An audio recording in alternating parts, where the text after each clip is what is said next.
Guten Morgen. Wir sind eigentlich startklar heute am Donnerstag, der 4.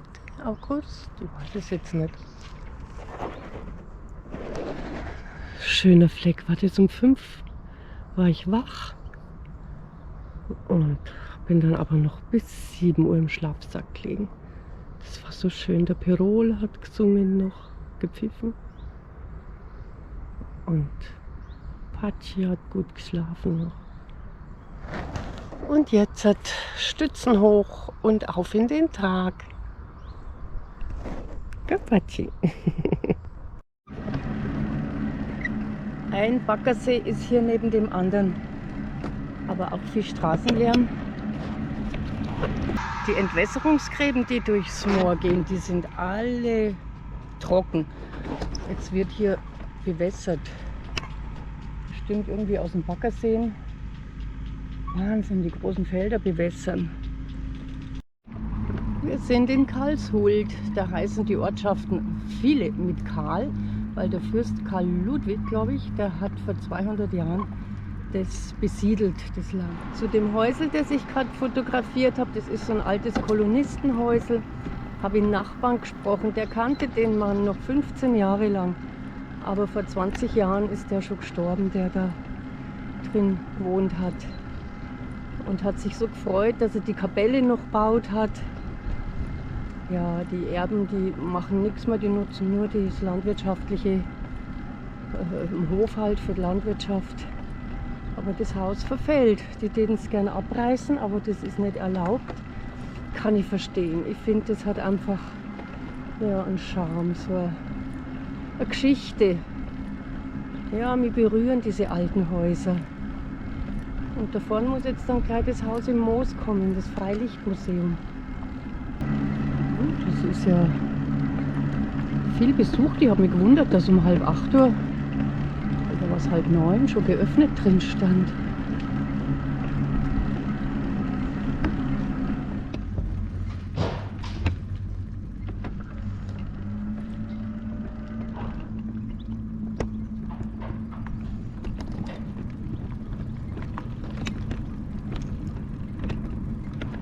Da fahre ich da auf den Fahrradabstellplatz und sehe Elektro-Tankstelle. Heute Nacht hatte ich ja nicht nachgeladen, weil nur ein Strich fehlt, immer noch. Aber da könnte man ja dann nachladen, weil wir hier gucken. Gibt es fast nicht, wie wenig Akku ich verbraucht habe. 62% sind noch.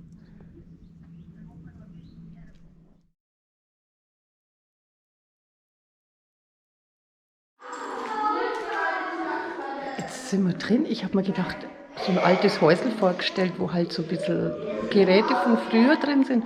Dabei ist es so hochmodern wie an der Isarmündung. Jetzt gucke ich gleich mal.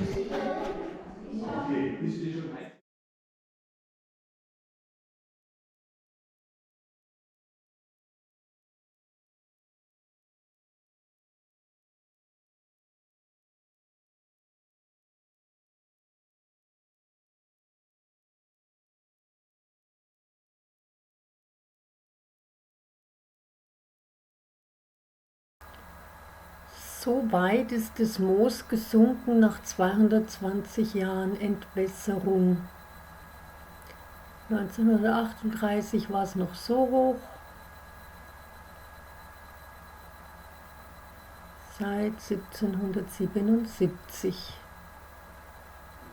Und da sind Korbmachermesser links und Schablonenhölzer rechts.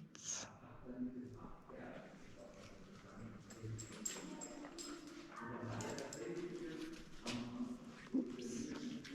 Jetzt muss ich dann was essen.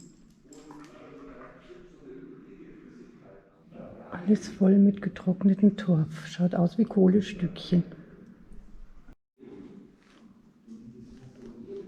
Patschi muss das Pferdchen anschnüffeln. Skelett einer weiblichen Moorleiche mit Grabbeigabe.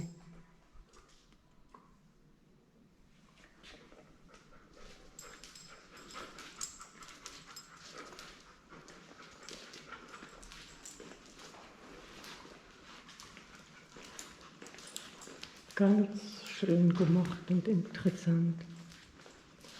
Ja. Jetzt werden wir erstmal frühstücken und dann noch weiterschauen. Das ist ja schön, das ist ein richtiges Freiluftmuseum mit diesen alten Häusern. Ah, und hier ist ein Wirt. Hunde müssen draußen bleiben.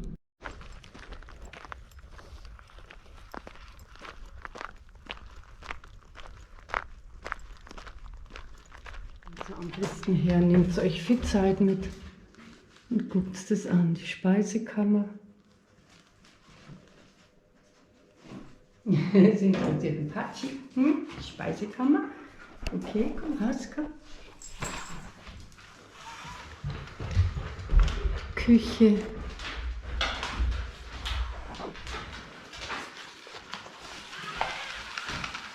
(1910). Wie magst du, was da noch Leben war herin. Also der Ofen hat auf jeden Fall warm gemacht. Ganz bestimmt. Treppe nicht betreten. Ah, und die Stube.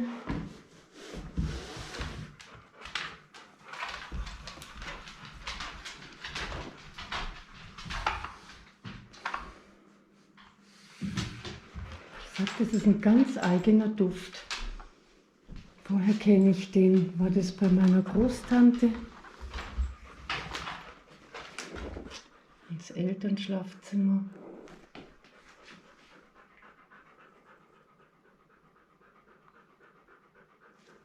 Man kann nicht direkt sagen, modriger Geruch. Alt. Vertraut irgendwie. Oder was bei meiner Oma? Da liegt der Hund drin. Kinder haben keinen Ofen gehabt. Ja, im Schlafzimmer war ja auch kein Ofen. Und dann noch ein ganz kleines Häusel. Auch die Tür auf. Und also, das war Kanalhaus. Korbmacher. Die Bewohner des Kanalhauses von 1864. Die Korbmacherleute.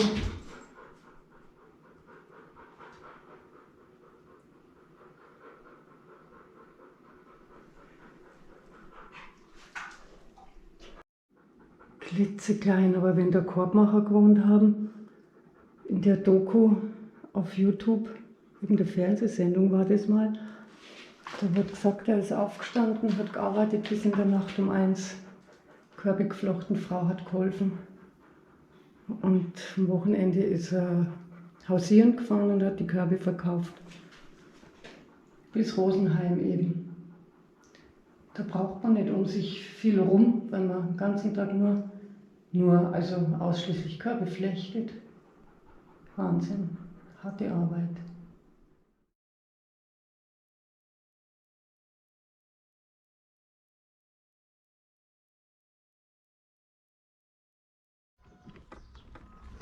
Da haben wir jetzt sogar einen Tisch im Schatten. Das wäre auch schön, die Bank. Da schaue ich jetzt mal, ob da Wasser drin ist in dem Bach. Dann darf der Patschi dann noch baden.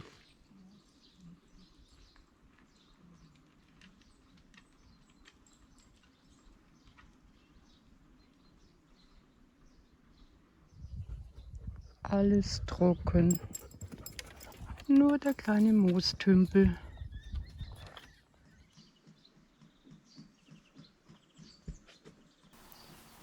Nach dem Frühstück schaue ich mir noch die Prospekte an, die ich mitgenommen habe von drin.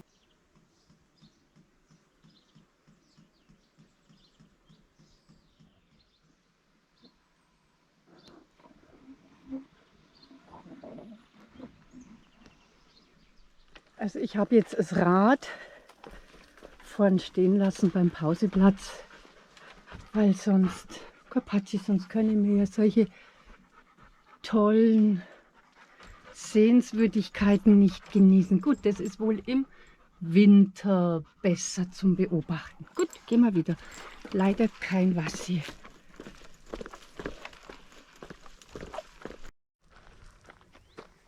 Da ist ein Storchennest bei der Birke.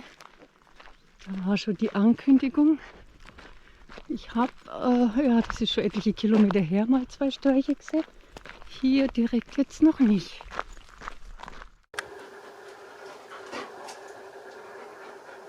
Da ist der Storch einer. Das muss dann die Bullenherde sein, von der der Mann erzählt hat. Wenn ihr dort mal in der Nähe seid, fahrt hin zum Haus im Moos. Das lohnt sich. Da ist die Schutzhütte. Ach, mit Wasser. Da muss im Patschi was einfüllen. Schön, da könnte man sogar mit dem Wohnwagen reinfahren. Rundgang beendet.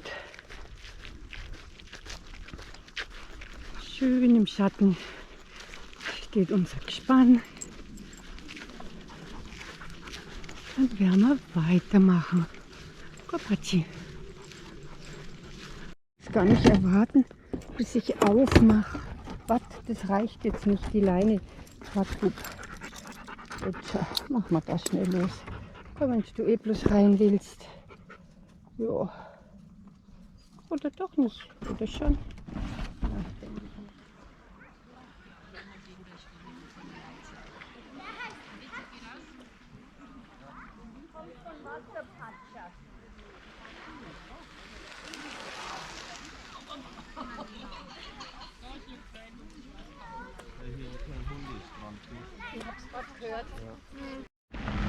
Das war eine Erfrischung, herrlich. Aber prompt haben 2 gemeckert, ist kein Hundebadestrand. Meine Güte. Ich sag, Feindbilder sind schnell etabliert.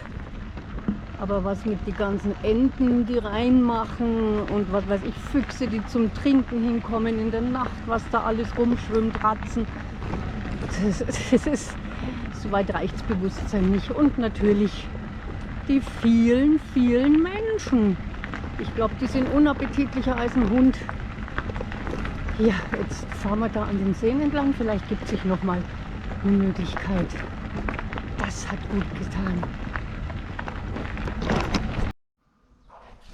Wenigstens der Patschi kann da reingehen. Oh, vielleicht ich auch noch mal. Oh, Flatsch. Frösche. Och, da gehe ich auch noch mal rein. Ja, schön.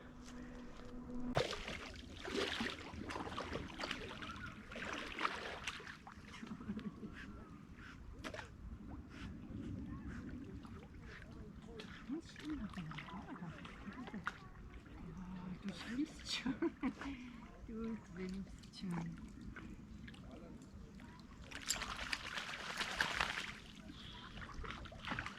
Ein Stückchen schwimmen.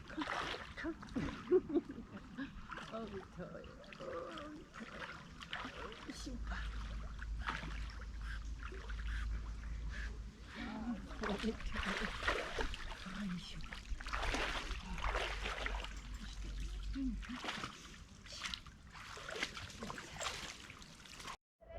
Da haben wir jetzt wirklich einen schönen Platz. Da werde ich jetzt Wäsche waschen, Haare waschen. Und mit Obsidentify habe ich dieses Tier identifiziert, eine rotbeinige Baumwanze, 100% und ist häufig. Das ist der richtige Hundestrand, wenn ich schon mal ins Wasser gehe. Könntest dich ja auch auf die Decke legen, Patschi. Ha? Altbewährte Weise das Wasser holen.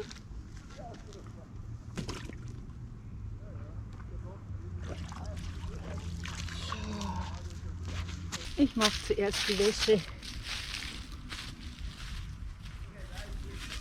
Das ist extra ein Outdoor-Waschmittel. Travel Soap Eco.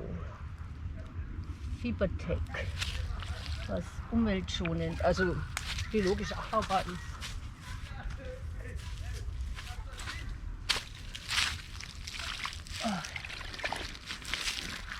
So, und das wolke ich jetzt da durch, schütze in die Büsche, tue dann noch zweimal klar spülen und dann wasche ich mir die Haare. Und so werden Haare gewaschen. Da habe ich diese Pumpe, diese Campingdusche. Manche kennen es ja schon. Ah, das ist ja auch so erfrischend. Schön.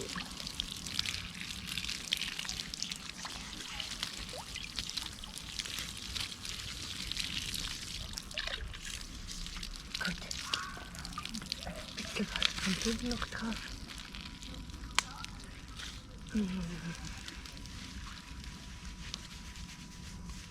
War ein bisschen zu viel erwischt, glaube ich. Und es ist recht sparsam. Wo ist es denn? Wo ist es denn? Wo ist es denn? Ich löffel jetzt den Erbseneintopf kalt.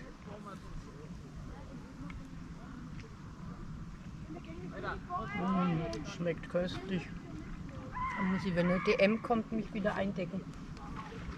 Ich habe gedacht, ich habe noch heißes Wasser von in der Früh für einen Couscous. Habe ich aber nicht. Und bevor ich jetzt einen Kocher anmache, das schmeckt ja, so kalt ist es auch gar nicht. Wir müssen uns von dem schönen Platz losreißen.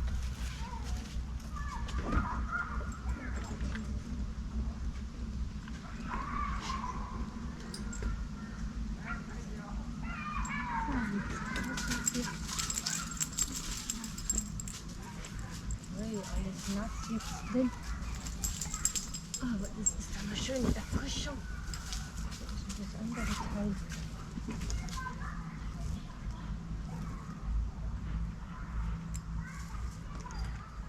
So, ich würde den Gürtel noch. Ups.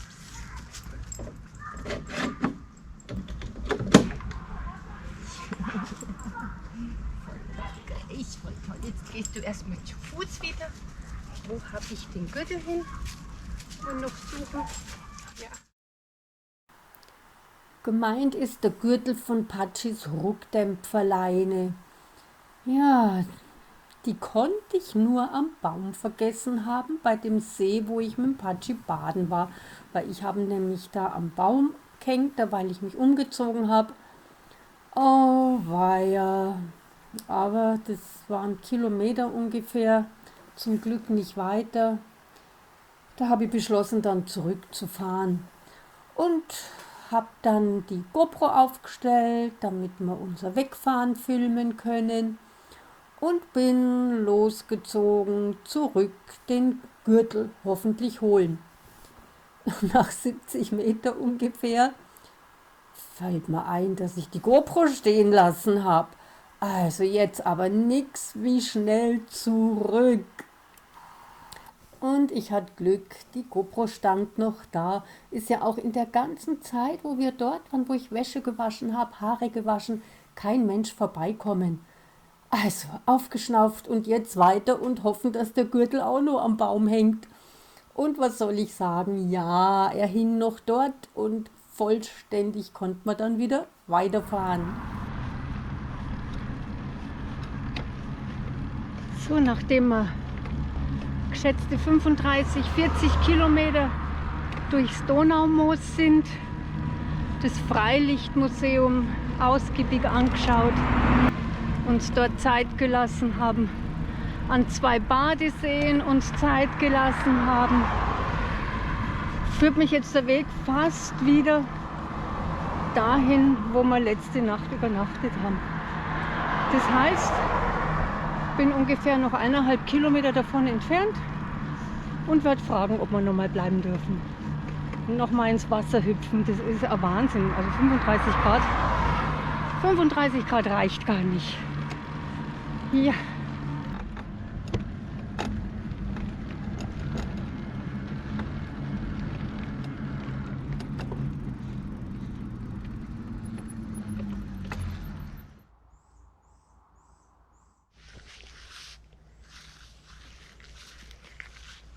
Fertig für die Nacht. Jetzt gehen wir nur noch spazieren. Dann ab in die Haia um 9 Uhr. Ein bisschen lesen noch.